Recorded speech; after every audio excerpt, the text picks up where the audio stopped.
부모의 사랑을 우리는 이렇게 얘기를 합니다. 자식에게 목숨을 주어도 아깝지 않은 사랑이다, 이렇게 말을 하고 있어요. 근데 정말 그 사랑이 참 사랑이기를 바라는 마음입니다. 정말 모든 부모들이 자녀를 위해서 자신의 생명을 주어도 아깝지 않을까라는 생각을 해보게 돼요. 다른 자녀보다 내 자녀가 부족을 할 때 부끄러운 마음이 들거나 화가 난다면 그 사랑은 자녀를 위한 사랑이 아니라 자신을 자랑하고 싶은 사랑입니다. 비록 혈연으로 연결되어 있지만 엄밀히 따져보면 내 필요와 자랑을 위해서 내 자녀를 사랑하는 척하고 있는지도 모른다는 거죠. 물론 일방적으로 희생하는 부모들도 있습니다. 하지만 자신을 빛나게 하는 도구로 생각하는 부모도 있기 때문에 이런 관계는 오래 지속될 수가 없어요. 피를 나는 가족도 이런데 이해 관계로 얽혀있는 세상은 더 심할 것입니다. 세상은 자신에게 이익이 되면 가까이 하고 손해가 되면 멀리 하는 곳이에요. 이해관계를 따져서 도움이 되지 않는다라고 생각을 하면 잔인할 만큼 쉽게 배신하는 곳이기 때문에 항상 조심해야만 합니다. 그럼에도 상대를 속이고 이익을 취득하는 많은 사람들을 보면 그 사람들이 또 그를 따르는 사람들이 있다는 거죠. 그들의 처세술을 배우기 위해서 어리석은 사람들이 그들 주위로 몰려들고 있습니다. 세상의 지혜는 어둠에서 시작을 해요. 여러분들이 아셔야 되는 게 세상의 지식 아무리 많은 공부를 해도 그것은 세상에서 필요한 것이지 하나님의 나라에서 필요한 것이 아닙니다. 세상에서 아무리 공부를 해도 하나님의 지혜를 갖지 못하면 어리석은 삶을 산다는 거예요. 그렇기 때문에 영적으로 밝게 보는 눈이 없으면 악인의 길로 갈 수밖에 없는 거예요. 그래서 성도들이 세상에서 죄된 행동을 한다면 사람들의 관계는 물론 하나님과의 관계도 해칠 수밖에 없습니다. 성도들이 하나님의 높은 지식을 알고 있다면 하나님과 같은 생각을 하기 위해서 노력해야 합니다. 여러분, 우리가 하나님을 닮는 것, 우리는 날마다 그렇게 얘기를 하죠. 하나님께서 원하시는 행동을 하고 싶습니다. 하나님의 뜻대로 살고 싶습니다. 하지만 내가 죽지 않으면 절대로 그 길로 갈 수가 없는 거예요. 다윗이 악령에 굴복을 했습니다. 사탄이 유혹을 하니까 굴복을 했어요. 그러자 백성들을 잘 다스리지 못했습니다. 아버지의 역할도 제대로 감당할 수 없었죠. 그래서 그의 인생은 고난의 연속이었습니다. 영적으로 무감각해지자 하나님을 향한 간절한 마음이 사라지기 시작을 합니다. 여러분, 영적으로 예민해지지 않으면 내가 죄를 지어도 그것이 죄인지 모른다는 거예요. 그러니까 하나님을 향해서 간절한 마음이 사라지면서 하나님이 두렵지 않습니다. 내가 지금 이 말을 하고 이런 행동을 해도 두렵지 않은 거예요. 왜? 내가 생각할 때는 내가 옳기 때문에 그런 거지요. 사탄의 공격을 방어할 능력이 사라져요. 그리고 나에게 닥치는 문제를 판단할 수 있는 지혜가 모두 사라지는 것입니다. 영적으로 무감각한 것처럼 불행한 게 없단 말이에요. 성도들은 성령께서 자신의 삶을 어디로 인도하시는지 잘 알아야만 합니다.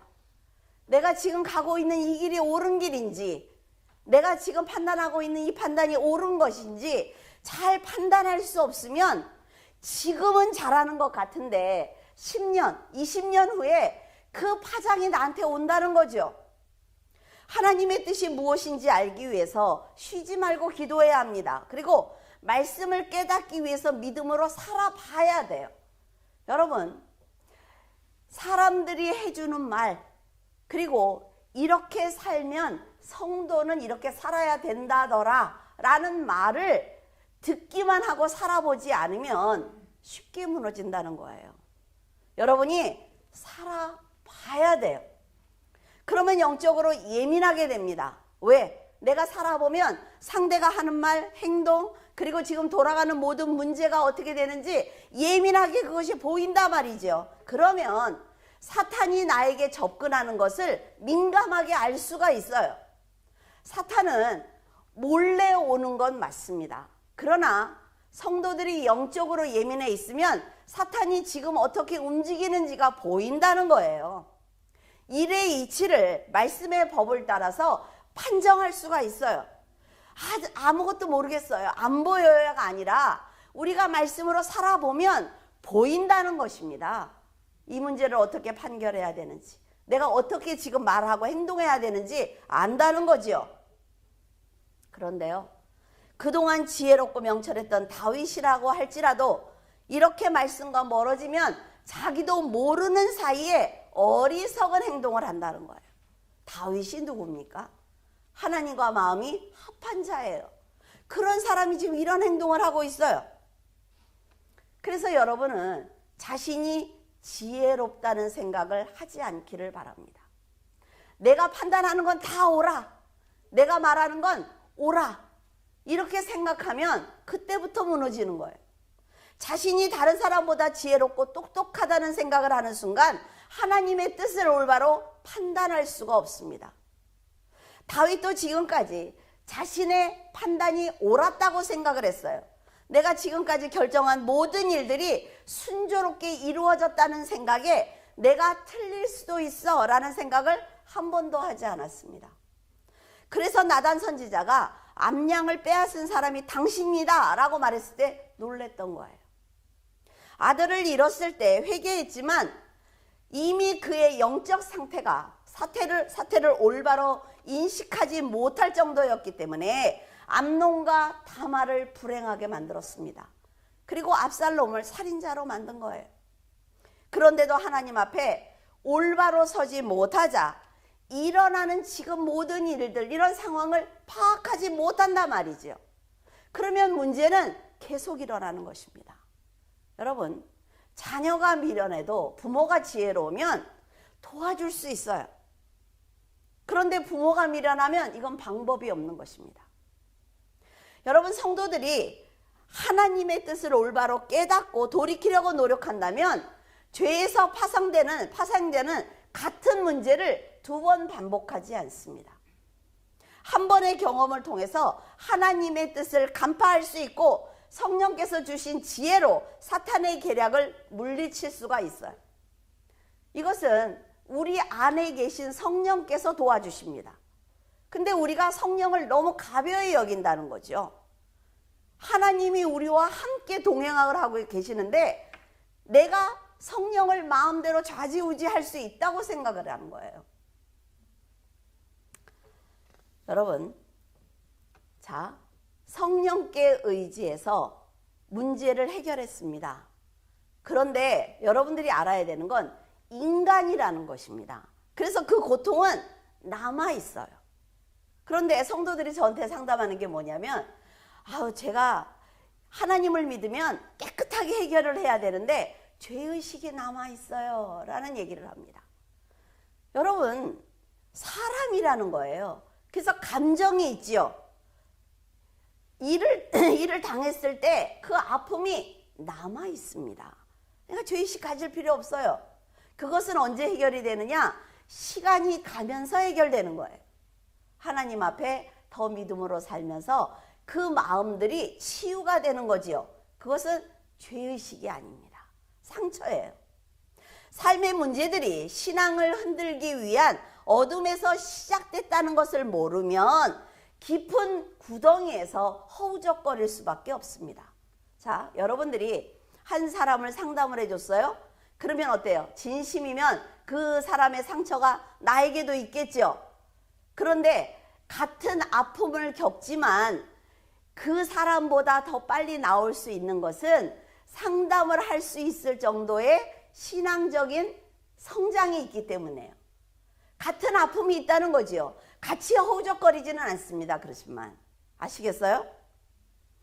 우리 구역장님들이 상담을 해주고 어른들이 상담을 해주고 부모가 자녀를 상담해주고 난 다음에 그 아픔에서 나오지 못하는 걸 볼 수가 있어요. 근데 절대로 그렇지 않습니다. 이미 성숙했기 때문에 하나님께서 상담을 해주는 자리에 앉혀주신 거예요. 일어나면 된다 말이죠. 경험을 통해서 배운 감정과 사건을 해결하는 방법을 잊지 않는다면 같은 문제가 생겼을 때 심하게 흔들리지 않습니다. 이 신앙의 기본은 흔들리지 않는데 뭐가 있다고요? 상처가 있다는 거예요. 이해가 되십니까? 이걸 잘 분별할 수 있어야 돼요. 그래서 어떤 일을 당했을 때 아파할 수 있습니다. 아파할 수 있지만 그것이 그 사람의 믿음이 흔들리는 것은 아니라는 거예요. 다윗은 책망할 자를 책망하고 위로할 자를 위로하는 아버지의 모습을 보이지 못했기 때문에 지금 같은 문제를 계속 만들고 있는 것입니다. 2절에 드고아에 사람을 보내 거기서 지혜로운 여인 하나를 데려다가 그에게 이르되 청하건대 너는 상주가 된 것처럼 상복을 입고 기름을 바르지 말고 죽은 사람을 위하여 오래 슬퍼하는 여인같이 하고. 압살롬이 형 암논을 죽인 후에 외가로 도망을 갔어요. 거기서 3년 동안 있었습니다. 근데 다윗은 자식이기 때문에 압살롬에 대한 그리움이 점점 커져갔지요. 이때 아버지로서 혹은 왕의 권한으로 압살롬을 차라리 불러서 허심탄회하게 마음을 나누었다면 또 다른 문제를 만들지 않았을까라는 생각을 해보았어요. 그런데 여러분 한번 생각을 해보세요. 정말 그 사람을 불러다가 허심탄회하게 얘기를 했을 때 문제가 해결될까요? 여러분들은 자녀들이 잘못된 길을 갈 때 자녀들을 붙들고 눈물로 호소한 적이 있습니까? 정말 사랑하는 사람이 잘못된 길로 갈 때 그 사람을 붙들고 눈물로 호소한 적이 있으세요? 그때 그 사람이 듣습니까? 아니요. 허심탄회하게 말한다는 것은 이 사람과 내가 같은 마음일 때, 그럴 때 가능한 것입니다. 이 사람과 내 마음이 다를 때는 허심탄회하게 얘기를 하면 그것이 빌미가 될 수가 있어요. 무슨 말인지 아시죠? 그래서 쌍방이 선한 마음을 가졌을 때 말할 수 있는 것입니다. 자, 압살롬이 암논을 형을 죽이고 도망을 갔어요. 다윗이 그를 불러서 나는 너를 사랑해. 네가 이런 잘못을 했지만 너를 용서하고 싶어. 이랬을 때 압살롬이라는 아이는 지금 마음이 닫혀 있다는 거죠. 이 상태에서 다윗이 그 아이를 불렀을 때 이것이 마음이 통했을까라는 생각을 해보았어요. 다윗이 그래서 못하지 않았을까? 근데 우리가 성경을 볼 땐 다윗이 지금 우유부단하게 일을 처리하는 것을 볼 수가 있단 말이죠. 그가 지금 망설이고 있다는 것을 요압이 알아챘습니다. 그래서 드고아에 사는 지혜로운 여인에게 비유 하나를 가르쳐 주면서 다윗에게 가서 이렇게 전하라고 시켰어요. 여인은 요압의 부탁을 받고 다윗에게 가서 이렇게 말했습니다. 저에게 아들이 둘이 있습니다. 그런데 그들이 들에서 싸움을 했어요. 아무도 말리는 사람이 없었기 때문에 형이 아우를 죽였습니다. 가인과 아벨 같죠. 온 족속이 동생을 살인한 큰아들을 죽여야 한다고 그 아들을 내어놓으라고 합니다. 그런데 그가 죽으면 저희 집은 상속할 자가 없습니다. 그러니까 왕께서 내 아들을 살려주셨으면 합니다. 라고 호소했어요. 여인의 말을 들은 다윗은 어때요? 자신의 아픔과 같지요. 그러니까 뭐라 그래요? 나는 그 마음을 이해할 수 있다는 거죠. 그러면서 두 번도 생각하지 않고 내가 도와주겠다고 말을 합니다. 절대로 네 큰아들을 건드리지 못하도록 내가 막아줄 거야. 그러니까 네 아들을 죽이려는 사람들을 나에게 데려와. 이렇게 말을 합니다. 다윗의 말을 들은 여인은 그제야 자신의 속마음을 털어놔요. 왕께서는 남의 아들이 살인했다고 해도 용서하시는데 왜 당신의 아들은 용서하지 않습니까? 압살롬을 용서하기를 원합니다 라는 얘기를 해요. 백성들이 후계자인 압살롬의 귀환을 원하고 있습니다 라는 말도 합니다. 당차지 않아요? 자, 다윗이 이 여인의 말을 듣고는 요압이 시켰구나, 그때야 깨닫는 거예요. 왜? 여인이 감히 왕에게 할 수 있는 말이 아니죠. 여인이 그 말을 시작을 했을 때 전에 빛이 나던 다윗 같았으면 알았을 것입니다. 그리고 여인의 충고를 들을 필요도 없었겠죠. 왕인 다윗에게 감히 이런 행동을 할 수 있는 것은 요압이기 때문에 다윗이 그때야 깨닫는 거예요. 요압이 이런 행동을 할 수 있었던 것은 왕인 다윗을 존경하지 않기 때문입니다. 사울 왕에게 도망 다니면서 끝까지 믿음을 지켰던 다윗이 아니라 자기를 시켜서 우리아를 죽인 죄인 다윗이기 때문에 함부로 대하는 것입니다. 그렇다고 해도 요압의 이런 행동은요, 여러분 조심하셔야 합니다. 하나님께서 아직 다윗을 보살피고 계신다는 거예요. 하나님께서 세우신 왕입니다. 그리고 다윗이 지금까지 다른 잘못을 한 적이 없어요. 요압이 밧세바의 일로 다윗을 조롱할 이유가 없다는 것입니다. 왜? 이 문제는, 밧세바의 문제는 하나님과 다윗의 문제예요. 하나님과 다윗이 해결할 문제이지 중간에 요압이 껴서 다윗을 조롱할 문제는 아니라는 것입니다. 괜히 껴서 죄 지을 필요가 없다는 거예요. 가만 놔둬도 하나님께서 다윗을 치리하실 것입니다. 그걸 모르면 요압처럼 이런 교만한 행동을 하는 것입니다. 하나님과 다윗의 관계가 소원해지기는 했지만 그건 하나님께서 다윗에게 하실 일이기 때문에 요압이 다윗에게 함부로 하는 것은 죄입니다. 목사들이 이것을 이용해서 목사들한테 함부로 하면 벌 받는다는 얘기를 합니다. 아니에요. 그 사람이 하나님 앞에 어떻게 살아왔느냐 하는 문제이지 그 사람이 목사다, 장로다, 이 문제를 얘기하는 게 아니라 말이에요. 요압은 의도적으로 자기 의중을 여인을 통해서 다윗에게 전했습니다. 자, 요압의 마음을 잘 여러분 살피셔야 돼요. 지금 다윗이 여인의 말을 듣고 흔쾌히 승낙을 하면 어떻게 돼요? 자기 계획이 성공한 겁니다. 자기 계획가 성공한 거죠. 그런데 다윗이 분노를 해서 여인을 감옥에다 넣으면 어떻게 돼요? 자기의 책임이 아닌 거예요. 그 여인의 책임이죠. 이걸 지금 누가 보고 있어요? 하나님이 보고 계시잖아요. 이게 너무 안타까운 거예요.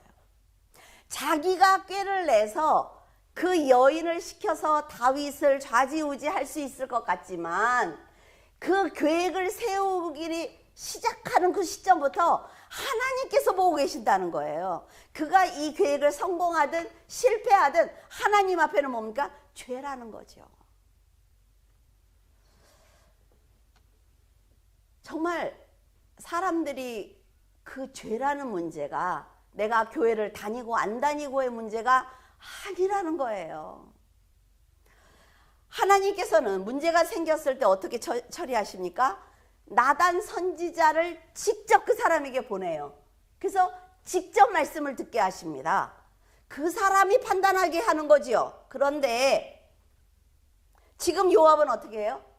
내가 찾아오지 않아요. 환경을 만들든 사람을 보내든 자기가 책임을 지지 않습니다. 선한 사람은 주위에 있는 사람들에게 악영향이 끼치지 않도록 직접 그 사람을 상대합니다. 그런데 사단의 방법은 내가 책임을 지지 않아요. 아시겠습니까? 잘 분별이 되죠. 내가 책임을 지지 않고 여인에게 책임을 떠넘기는 것이 사탄의 방법입니다. 책임을 회피하는 것은 아주 비겁한 거예요. 왜? 요압이 해야 되는 일이죠. 다윗에게. 그가 했으면 어쩌면 그 전에 지었던 많은 죄들이 용서받을 수도 있습니다. 그러나 끝까지 비겁해요. 자기가 책임을 지지 않으려고 합니다. 이것은 사탄이 가장 많이 쓰는 방법이에요. 책임을 지지 않으려는 것. 책임을 지는 것과 지지 않는 것은 여러분 용감하고 비겁한 것의 차이인데, 세상에서 일어나는 모든 일을 내가 책임지려고 하는 것은 미련한 것입니다. 이걸 잘 분별했으면 좋겠어요. 이 얘기를 하다가 어떨 때는 오해가 생길 때도 있어요.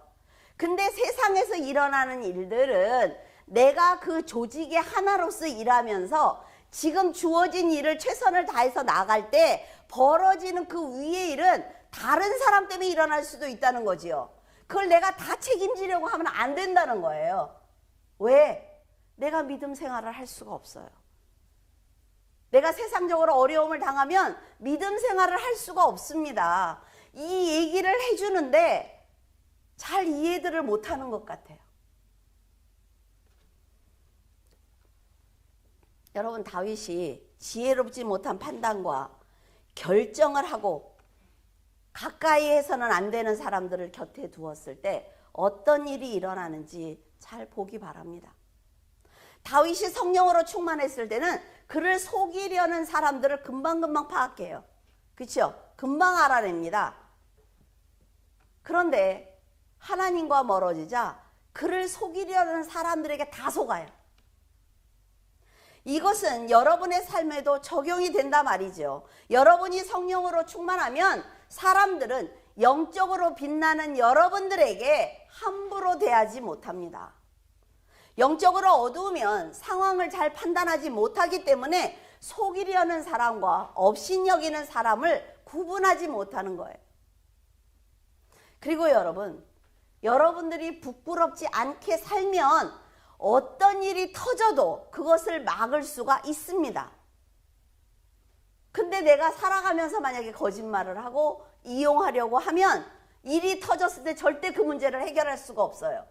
그래서 오늘 하루를 잘 살아야 된다는 거죠. 성도는 인간의 지혜로 살려고 하지 말고 성령의 충만한 삶으로 산다면 자연스럽게 선한 사람과 악한 사람을 구분할 수 있습니다. 나단 선지자와 같이 선한 사람은 다윗으로 하여금 하나님의 뜻을 잘 깨닫고 회개하도록 도와줘요. 그래서 하나님께 용서를 받도록 도와줍니다. 이때 다윗이 나단의 말을 듣지 않으면 실패할 것 같지요. 자, 여러분 잘 기억을 하세요. 여러분이 충고를 했어요. 이건 선한 방법으로 한 거예요. 그런데 그 사람이 말을 듣지 않았어요. 그런데 언제 들어요? 내가 어려움을 당했을 때. 내가 들었던 충고가 가장 먼저 생각이 나는 거예요. 이게 하나님의 방법입니다. 그러니까 여러분이 복수하려고 하고 쫓아다니면서 어떻게 이럴 수 있느냐고 말할 필요가 없다는 거지요. 정말 저는 여러분들에게 복수하지 마세요라는 설교를 계속하고 있습니다. 근데 그 복수를 하려는 마음을 솔직히 저는 몰라요. 어떤 교회에서 상황이 벌어져도 그래, 그 사람이 잘 살기를 바래. 그동안에 나는 최선을 다했으니까 잘 살길 바래. 그러는데 이번에 제가 만난 문제는 상처를 주고 싶은 거예요, 상대에게. 정말 나만 당하고 있어? 나 상처를 좀 줬으면 좋겠다는 생각이 들어요. 그러면서 제가 가만히 앉아서 이게 복수심이구나, 이 마음이. 그 상처를 줘서 뭐 할 거야?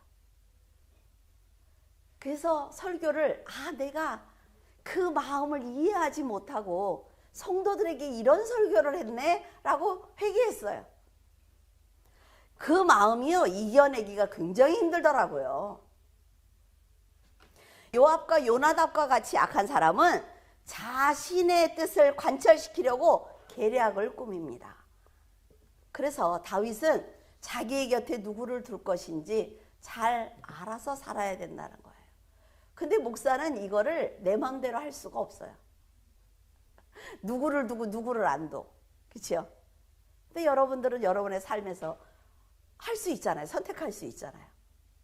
다윗은 요압이 여인을 통해 관계를 꾸미고 있다는 사실을 알았기 때문에 더욱 지혜롭게 처리를 해야 합니다. 지금 깨달았잖아요. 아, 복수는 안 돼 라는 걸 깨달았잖아요. 그 마음을. 그러면 하면 안 되지요. 자, 요압이 관계를 꾸몄네? 알았지요. 그럼 다윗이 어떻게 행동해야 돼요? 지혜롭게 해야지요. 그러나 그의 우유부단한 성격으로 인해서 압살롬의 반역을 불러일으켰습니다. 간사한 요압이 압살롬을 죽이도록 자리를 마련한 거예요. 이것은 다윗의 죄라 말이죠. 훗날 솔로몬이 왕이 되려고 했을 때 욕심을 부리던 아도니아의 반역을 막지 못했어요. 그의 결단하지 못하는 성격이 자녀들이 서로 죽이고 죽는 불행을 초래한 것입니다. 다윗의 욕심과 정욕과 쾌락의 죄가 가정을 몰락시키고 말았어요. 지금 여러분 곁에는 누가 있습니까? 그 사람은 여러분의 삶에 어떤 영향을 미치고 있어요? 인생을 선한 길로 인도하는 사람입니까? 아니면 세상의 길로 여러분을 인도하는 사람입니까? 생각하면서 살아야 된다 말이죠.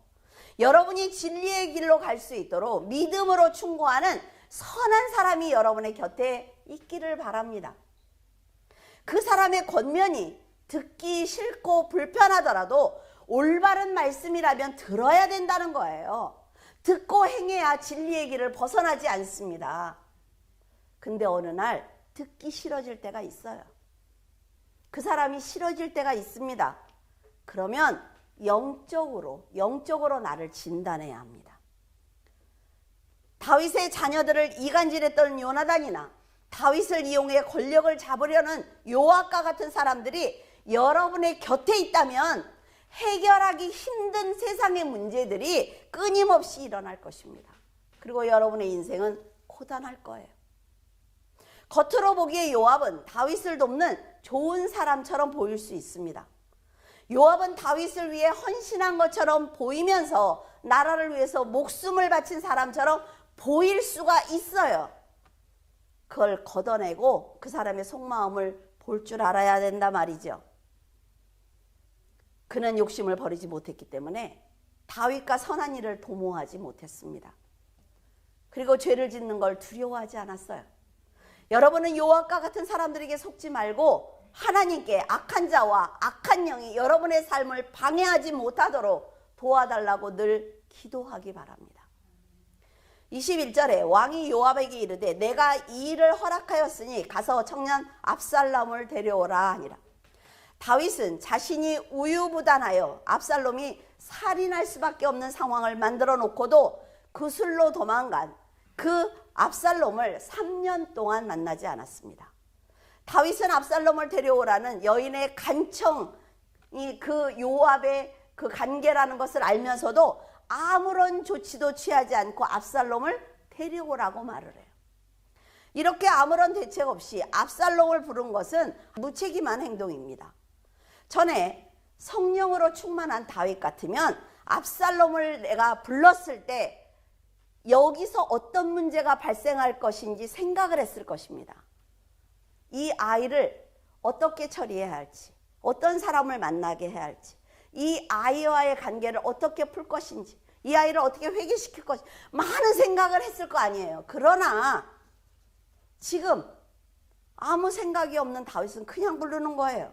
아무 대책이 없습니다.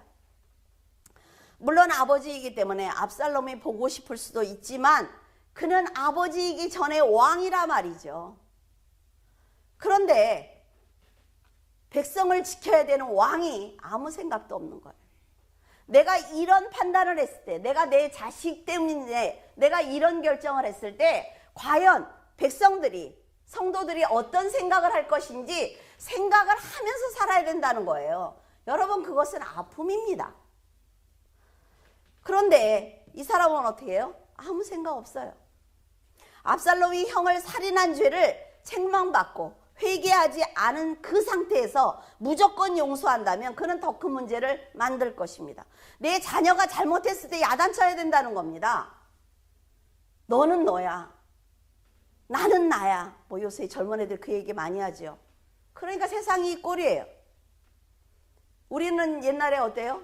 길 다니다가 어른들한테 뭐 잘못하면 야단 맞았어요. 아무 어른한테나. 그건 너무 어려웠잖아요, 다. 세상이 이렇지 않았단 말이죠. 압살롬은 아버지가 불러서 요압과 함께 집으로 돌아왔지만 2년 동안 아버지가 만나주지 않자 그의 마음은 답답했을 것입니다. 그리고 얼마나 불평불만이 생겼을까요? 차라리 아버지에게 큰 책망을 받고 너는 이게 잘못됐어. 넌 이렇게 하니까 이러면 안 돼. 한 나라의 왕자로서 이렇게 살면 안 돼. 라는 말을 들었다면 그가 돌이키지 않았을까요? 그러나 다윗은 아무런 조치도 취하지 않았기 때문에 더 큰 일을 만들었습니다. 압살롬은 자식이기 전에 죄인이라 말이에요. 요압은 권력을 잡으려는 야욕을 가진 사람이었죠. 근데 다윗은 이걸 다 알면서도 아무런 징계도 내리지 않았어요. 그러면 차라리 품어주던가. 너의 죄를 다 알아. 그렇지만 난 너를 품어줄게. 같이 가자. 이것도 아니고. 이런 그의 태도가 압살롬의 마음에 원망을 쌓이게 했습니다. 그래서 다윗은 압살롬의 반란으로 궁에서 쫓겨나는 신세가 되었어요. 그리고 후궁을 빼앗기는 수치를 당하게 되었죠. 자, 성도들은 하나님께서 여러분의 결정을 통해 만들어질 결과에 대해서 칭찬하실 건지 책망하실 건지 생각을 해야 돼요. 하나님께서 내가 이 행동을 했을 때 어떤 응답을 하실까? 반드시 생각하셔야 됩니다. 내가 기도하면서 고민했는데도 잘못 판단할 수 있어요. 근데요, 하나님은요, 좋으신 분입니다. 고민하면서 내가 잘못 판단하는 것은요, 사람을 통해서, 환경을 통해서 방향을 바꾸어 주십니다. 야, 너 머리가 그것밖에 안 돼. 이러시는 분이 아니라는 거죠. 물론 압살롬은 아들이기 때문에 언제나 용서할 수 있고 품에 안을 수 있습니다. 그러니까 그걸 떠나서 그 한 사람이 얼마나 큰 죄를 저질렀는지 영적인 눈으로 그를 본다면 아들을 살렸을 것입니다. 자, 근데 요압이 이걸 본 거예요. 아, 아들이니까 쟤는 그래도 아버지가 살려줄 거야. 근데 이건 아니지. 요압도 그 주위에 있는 모든 사람들도 압살롬이 아버지를 만나지 못하도록 막는 겁니다. 아버지의 말을 듣지 못하도록 막는 거예요. 여러분, 교회도 마찬가지입니다. 세상은 어둠의 영이 지배하는 곳입니다. 그럼 교회는요? 성령이 지배하는 곳입니까? 맞죠? 그런데 성령과 악령이 함께 지배하는 곳입니다. 함께 일하는 곳이에요. 너무나 안타깝게도. 그래서 교회 안에서 일어나는 문제들은 간단하지 않습니다. 세상의 문제에다 영적인 문제가 얽히기 때문에 간단하지 않아요. 그래서 성도들은 영분별을 해야 되는 거죠. 믿음으로 반석에 서야 합니다. 사람들은 그렇게 얘기합니다. 교회는 무조건 사랑으로 감싸고 용서해야 된다. 하지만 성경을 보면 죄는 회개해야만 하나님의 긍휼하심으로 용서를 받고 다시 시작할 수 있는 기회를 받는다고 분명하게 말하고 있습니다. 마음이 아프더라도 더 날카롭게 영적으로 책망하고 사랑으로 품어주어야만 하나님의 백성으로 성장할 수가 있는 거예요. 사탄은 수단과 방법을 가리지 않고 성도를 속이기 위해서 노력하고 있습니다. 그래서 성도들은 성령의 도움을 받아야 좌로나 우로나 치우치지 않는 거예요. 요즘 현대 교회들은 성도들을 치리할 수 없습니다. 왜? 교회가 성도들을 치리해야만 법을 제대로 가르쳐 줄 수가 있어요. 하나님이 누군지 가르쳐 줄 수 있습니다. 그런데요, 사람의 수를 늘리기 위해서 교인을 빼앗는 교회의 병폐 때문에 성도들을 치리할 수가 없어요. 야단을 치면 어떻게 합니까? 교회를 나가버리면 돼요. 너무 쉬워요. 너무 쉽습니다. 신앙생활하는 게 너무 쉬워요. 그래서 교회에서는 목사들이 치리할 수가 없습니다. 당회가 있어도 당회를 열 수가 없어요. 왜? 나가버리면 그만이니까. 너무나 안타깝죠. 치리할 때 치리를 받고 돌이키면 기독교가 이렇게 타락하지 않습니다. 근데 현실이 어떻습니까? 목회자와 교회가 사람들의 비위를 맞춰야 되는 거예요. 좋은 말만 해야 됩니다. 자, 성도들이 나가버리니까 목회자들이 권위가 없어요. 그러니까 점점 말씀을 희석할 수밖에 없습니다. 저는 목회자들을, 그런 분들을 욕하지 않아요. 왜? 그럴 수밖에 없게 만들어진 거예요, 지금. 그러니까 하나님의 법을 성도들이 알아야만 목회자와 성도들이 하나가 돼서 으쌰으쌰 할 수 있는데 아무 말도 할 수 없는 거예요. 기분 나쁘다는 거죠. 나가버리면 뭐 어쩔 거예요. 뭐 방법 없잖아요. 목회자의 권위가 땅에 떨어지고 말았습니다. 말씀만 전해야 되는 목회자들이 사람들의 비유를 맞추기 시작을 하니까 이 성적으로 타락하기 시작을 했고 금전적으로 타락하기 시작을 했어요. 사람들의 돈을 뺏어서 교회를 크게 짓고 그 사람들이 고통을 당하든 말든 목사만 잘 살면 돼요. 지금 세상이 그렇다 말이죠. 근데 그런 목사들한테 잘해 또 성도들이. 아이러니하죠. 저도 이단들의 그걸 보면서 무슨 능력일까 저 사람들은. 나도 내가 전하는 진리를 성도들이 막 목숨을 걸고 지켰으면 좋겠다. 나는 왜 저런 능력이 없지? 그 이단은 그걸 보고 그런 고민을 했다니까요. 근데 그건요, 악령이 역사하기 때문에 가능한 겁니다. 교주가 하는 그 말과 인간들의 그 악한 본성이 딱 맞아 떨어지는 거예요. 그래서 그게 가능한 거죠. 제가 여러분들에게 열심을 내는 성령의 능력과 여러분들이 가진 성령의 능력이 충돌해야만 이게 충만해지고 하나님의 말씀이 번성할 수 있는데 이게 잘 안 된다는 거죠. 이런 상황이 보편화되니까 목회자는 말씀보다 세상의 복을 전하는 악순환이 계속되고 있습니다. 다윗은 조금 더 적극적으로 일을 해결해야 했지만 그는 어쩌면 자신의 죄를 돌아보고 회개한 것에 만족을 하면서 가정에 일어난 모든 일들이 내 죄가 아니라 너의 죄야 라는 생각을 했을 것입니다. 암논이 다말을 겁탈하는 죄를 저지른 것이고 다말이 강하게 거부하지 못해서 당한 것이고 압살롬이 혈기를 주체하지 못해서 살인한 것이지 내가 시킨 것 아니잖아 라는 생각을 하지 않았을까 라는 생각을 해보았어요. 제가 그랬거든요. 이번 주에 내내 조금 시간이 길어져도 제가 이번 한 주를 머리에서 계속 와글와글 사탄들이 저에게 하는 말을 듣고 있었어요. 이게 감당이 안 되는 거예요.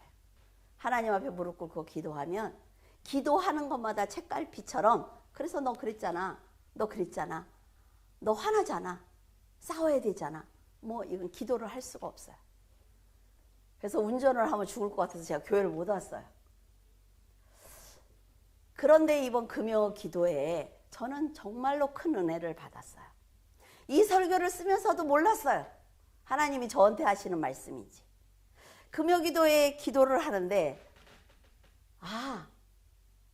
그 아이가 조목조목 저에 대해서 거짓말을 조목조목 하는 거를 어떻게 그럴 수 있지? 라는 생각을 하다가 제가 내가 지금 하나님 앞에 이러고 있구나. 내 죄라고 안 하고 죄 때문에 힘들어서 이 교회에서 이런 일이 있어서 내가 힘들어서 제가 지금 상태가 이런 거라는 기도만 하고 있었구나. 그 사람들이 만드는 그 문제, 암논이나 다말이나 압살롬이 만드는 문제는 내 가정에서 일어나는 문제이지만 내가 그의 아비로서 다윗이 아비로서 그 모든 문제의 전체의 책임을 졌다면 하나님과의 기도가 달라지지 않았을까? 이 교회에서 일어나는 이 모든 문제들이 그 사람 때문에 그 사람 때문이 아니라 목사로서 하나님 앞에 이 모든 문제들을 안고 내가 기도했다면 하나님께서 나와 하시는 대화가 다르지 않았을까? 내 죄구나 라는 걸 깨달았어요. 그러자 그 아우성치는 그 소리들이 싹 사라졌어요. 정말. 그리고 눈이, 지희가 늘 그랬어요. 왜 이렇게 눈을 똑바로 못 뜨세요? 눈이 안 떠져요. 이게 막 사단의 역사가 너무 강하니까. 근데 눈이 어때요? 제 눈 지금 초롱초롱하죠? 눈이 똑 떠지면서 와, 내 죄였구나. 하나님이 나를 보면서 얼마나 안타까우셨을까? 이 설교 때 꼭 얘기해 줘야지, 성도들한테. 그러니까 다윗은 자녀들에게 너희들의 죄가 아니라 내 죄야, 내가 회개할게 라고 해야 되는 거죠. 알아들으셨으면 좋겠네요. 무슨 말인지. 자, 믿음의 사람은요, 이런 생각을 하는 자체가 죄인 겁니다. 자, 준서가, 현서가 이러니까 아빠가 힘든 거야가 아니라 너희들을 낳은 내가 기도할게, 이거예요. 영적으로 충만하면 하나님께서는 지혜를 주십니다. 자신의 이 모든 죄를 살피고 회개한다면 하나님께서 여러분에게 역사하실 것입니다. 제가 어저께 10시간을 잤다니까요. 기적 같죠? 10시간을 잤어요. 자녀들에게 말씀을 올바로 가르치지 않은 아비의 죄이고, 자녀들의 마음을 면밀히 살피지 못한 죄이며, 가장으로서 앞을 내다보지 못한 죄라는 것을 알고 하나님께 진심으로 회개하고 신앙을 회복해야 하는 것입니다. 물론 다윗이 시켜서 암논과 압살롬이 죄를 지은 것 아닙니다. 그러나 하나님께 내가 죄인입니다라는 것을 인지하지 못했기 때문에 일이 계속해서 발생하는 거예요. 그리고 다윗이 영적으로 힘든 것입니다. 사탄이 얼마나 간사한지 여러분, 그 작은 틈에 사탄이 침투해서 계속해서 괴롭히는데 정말 괴로워요. 여러분. 그 와글와글 하는 거, 지금 이 어려운 상황을 남 탓만 했다는 것을 깨닫는다면 다윗은 아마도 자신이 왕으로 온전하지 못했기 때문에 일어난 일이라는 것을 깊이 깨닫게 되었을 것입니다. 하지만 다윗은 자식 문제이기 때문에 냉정하게 처리하지 못하고 인간적인 생각대로 처리를 하다가 압살롬을 잃고 말았어요. 다윗이 만약 나단이 전한 말씀을 잊지 않고 요압과 압살롬을 책망했다면 솔로몬이 반역한 아도니아를 죽이는 그 자식의 불행까지는 막을 수 있었을 것입니다. 성도들도 평상시에 믿음으로 참 잘 삽니다. 어떻게 저렇게 충만하실 수가 있지? 라는 생각을 할 때가 있어요. 근데 딱 자녀의 문제, 한번 생각을 해보세요. 내 자녀의 문제, 내 개인적인 문제가 생기면 전혀 다른 사람처럼 행동해요. 저 성도에게 저런 세상적인 면이 있었나? 할 정도로, 아주 당황스러울 정도로 판단력이 완전히 밑바닥까지 내려가요. 아니 저런 분이었어? 라는 생각을 할 정도로, 너무 실망스러울 정도로 자기 생각에서 벗어나지 못해요.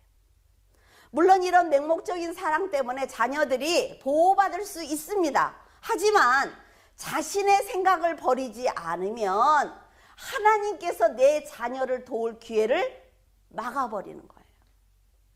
내 자녀를 이렇게 던져놔야죠. 그리고 바라보면서 난 내 자녀를 위해서 기도하는 것입니다. 그런데 내 자녀가 여기에 있어야 하나님이 오실 것 아니에요. 내가 내 품에 끼고 하나도 내놓지 않으면 그 자녀를 하나님이 어떻게 돕습니까? 여러분이 하나님의 말씀을 알고 지혜롭게 판단하지 못하면 쉽게 해결할 수 있는 문제도 또 더 큰 문제를 만들기 때문에 영적으로 예민해야만 합니다. 여러분, 일어난 문제를 제발 두세 걸음 앞서서 판단하기를 바라요. 누가 무슨 말을 했어 그럼 그 말만 갖고 그러지 말고 두세 걸음 앞서서 일어날 모든 문제를 가지고 내가 어떻게 처신해야 될 것인지 여러분이 기도하셔야 된다 말이죠. 25절에 온 이스라엘 가운데서 압살롬과 같이 아름다움으로 크게 칭찬을 받는 자가 없었으니 그는 발바닥부터 정수리까지 흠이 없었습니다. 성경이 계속 요압의 간계한 죄를 얘기를 해요. 그러다가 갑자기 압살롬의 외모에 대해서 말하고 있습니다. 압살롬의 머리털이 아름답다. 그리고 한 군데도 흠이 없다. 라고 하면서 칭송하고 있어요. 압살롬이 살인자 아닙니까? 성경이 왜 이럴까요? 그의 출중한 외모를 기록한 것은 세상은 그 사람의 내면 성품보다는 겉모습에 치중하고 있다는 걸 지금 우리들에게 알려주는 거예요. 압살롬이 비록 죄인이지만 사람들은 그의 죄보다 그의 멋진 그의 모습을 보고 관심이 있기 때문에 살인자인 압살롬을 칭송하는 것입니다. 여러분들도 현실에서 보죠? 살인자가 뭐 잘생겨서 신문에 나오면 아주 뭐 추종하는 여자들이 또 무슨 뭘 만들어가지고 정말 가관이지 않아요? 모든 사람이 그토록 칭찬했던 아름다운 그 머리털 때문에 압살롬이 죽임을 당합니다. 인간의 자랑은 이렇게 보잘것없는 거예요. 물론 압살롬도 할 말이 많을 것입니다. 동생이 그러면 암논한테 강제로 당하고 있는데 오빠로서 가만히 있는 게 옳아? 라고 말할 수 있죠. 세상의 입장에서 보면 분명히 억울한 일입니다. 억울하죠. 그러나 억울한 감정이 먼저 앞서면 안 된다는 거예요. 복수하면 안 됩니다. 이건 저한테 하는 얘기예요. 안 돼요 하면. 하나님께서 암논을 심판하실 때까지 기다렸다가 원수를 갚아주시는 것은 물론 압살롬과 다말이 부끄럽지 않은 삶을 사는 것을 봐야 합니다. 네, 저도 너무 힘들 땐 여러분 그렇게 기도합니다. 하나님, 저 사람이 어려움을 한번 당했으면 좋겠어요. 솔직히. 근데 참는 건 뭐예요? 그 사람의 머리 위에 뜨거운 숯을 올려놓는 거예요. 그 마음으로 참습니다. 사울이 다윗을 죽이려고 쫓아다녔지만 다윗이 끝까지 인내했을 때 하나님께서 다윗의 억울함을 풀어주셨던 것처럼 압살롬은 암논을 하나님께 맡기고 기다려야 합니다. 이것이 바로 진정한 용서예요. 하나님을 움직이는 힘입니다. 여러분들이 참아줘야 하나님이 움직이지요. 내가 앞에 서서 다 막말하고 막 행동을 하면 하나님이 하시는 게 뭐 있어요? 어쩌면 다윗이 생명을 아끼는 착한 사람이라는 것을 사울이 알았기 때문에 다윗이 더 괴롭혔을 거예요. 여러분이 선하다는 걸 알면요, 악한 사람은 더 괴롭힙니다. 더 막해요. 왜? 저 사람이 말 안 할 걸 알거든. 사울의 악행을 알면서도 끝까지 인내했던 다윗은 결국 사울이 아들들과 함께 죽는 것을 보았고 그 가정의 몰락을 보았습니다. 살다 보면 선한 사람은 언제나 고통을 당해요. 왜? 반격하지 않으니까. 일반 사람들은 훗날을 살피지 않습니다. 책임을 지지 않는 사람들은 훗날을 살피지 않아요. 내가 편한 대로만 행동을 합니다. 하지만 선한 사람은 문제를 만들지 않기 때문에 더 큰 고통을 받지만 하나님의 보호도 받습니다. 다윗이 죄에 붙들리자 하나님께서는 믿음으로 인내하는 것을 좋아하고 죄를 싫어한다는 것을 자식들에게 가르쳐 주지 않았어요. 그토록 지혜롭던 다윗이 하나님과 멀어지자 모든 일을 인간적인 판단과 감정에 의해서 처리했기 때문에 실수를 계속 저지르게 되었습니다. 여러분은 다윗을 보고 어리석다고 비판할 것이 아니라 지금 나도 그런 행동을 하고 있는 것은 아닌지 돌아보셔야만 합니다. 요압과 같이 간사하고 간교한 사람이 내 곁에 있는지 보셔야 된다 말이죠. 압살롬처럼 자신의 생각을 벗어나지 못하고 세상적인 사람이 있는지 멀리 하셔야 합니다. 성도는 세상의 복음을 전해야 되기 때문에 지혜롭게 판단하는 그런 능력을 가져야 되는 거예요. 그래서 여러분들이 잘 돼야 되는 거죠. 저는 여러분들이 잘 살기를 바라요. 그래야만 여러분 믿음과 사랑을 지킬 수가 있습니다. 내가 세상에서 내가 할 그만큼의 지위를 갖고 그만큼의 보상을 받아야만 내 사랑하는 사람들을 지킬 수가 있어요. 성령의 충만한 믿음으로 하나님께서 원하시는 선한 삶을 사는 지혜로운 성도들이 되시기를 바랍니다. 기도하겠습니다. 전능하신 하나님께서 미련한 저희들을 사랑으로 끝까지 인내하시며 품어주시니 감사합니다. 저희들이 하는 말과 행동을 보시면 책망하고 심판하고 싶으실 텐데 끝까지 인내하시는 것을 보면서 저희들도 하나님처럼 넓은 마음과 사랑을 갖고 싶다는 생각을 합니다. 하나님, 저희도 선한 사람으로 살게 하여 주시옵소서. 지혜롭던 다윗이 한순간에 무너지는 것을 보면서 두려운 마음도 들지만 힘있게 일어나게 하시고 하나님께서 저희들을 부끄러워하지 않도록 최선을 다해 선하게 사는 자녀가 되게 하여 주시옵소서. 다윗의 인생을 보면서 인생이 참 뜻대로 되지 않는다는 생각을 해보았습니다. 그렇게 지혜롭던 다윗이, 그렇게 기도하던 다윗이, 그토록 찬양을 좋아하던 다윗이 사탄의 계략에 한순간에 무너지는 것을 보면서 안타까웠습니다. 하나님, 저희들을 품에서 놓지 마시고 은혜의 울타리 밖에서 유혹하는 사탄을 물리쳐 주시옵소서. 예수 그리스도의 이름으로 사탄을 물리쳐 주시고 저희들에게 올바로 판단하는 지혜와 명철을 허락해 주시옵소서. 저희들 이 세상과 악한 영을 이기고 싶습니다. 죄 가운데 무너져 허우적거리는 다윗처럼 부끄러운 시간을 보내고 싶지 않습니다. 하나님, 저희의 손을 잡고 악한 영을 분별하게 하시며 시끄러운 세상의 일과 하나님의 일을 온전히 구별하는 지혜를 주시옵소서. 언제나 우리를 사랑하시는 예수 그리스도 이름으로 기도드립니다. 아멘.